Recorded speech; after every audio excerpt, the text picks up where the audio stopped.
One of the biggest misconceptions about mortgages is that fixed and variable rates move together, and they don't. Fixed mortgage rates are driven by bond yields, while variable mortgage rates are driven by the Bank of Canada's overnight rate.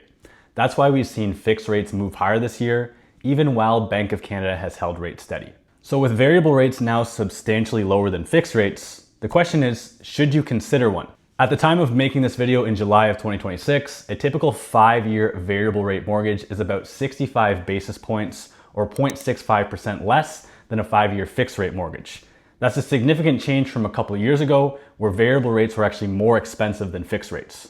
The appeal of a variable mortgage is pretty straightforward. You start with a lower interest rate, which means a lower borrowing cost, and if Bank of Canada holds rates where they are, or eventually begins cutting rates again, you could save more over the term of your mortgage. Another advantage that's often overlooked is flexibility. Most lenders will allow you to convert your variable rate mortgage to a fixed term if you decide you'd rather have that payment certainty.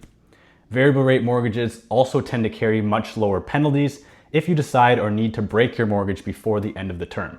Of course, there are real risks with a variable. Inflation remains a concern, particularly high energy prices and trade uncertainty, which continues to create turmoil in the Canadian economy. It's also important to remember what happened between 2022 and 2024.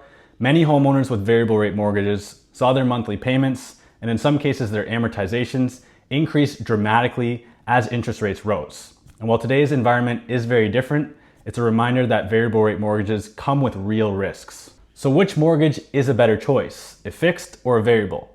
It really comes down to your personal financial situation and your tolerance for risk. If you're buying or refinancing near the top of your budget or comfort level and want certainty in your monthly payment, a fixed rate is likely the better option. But if you have some financial flexibility, understand the risks, and are comfortable with rates going up, down, or staying the same, variable rate mortgages are a lot more attractive than they were a year ago. The key is not trying to predict where rates are going, what Bank of Canada is doing, and where bond yields are going, but choosing the mortgage product that best fits your risk tolerance and financial situation. Thanks for watching this week's real estate update, and see you in the next one.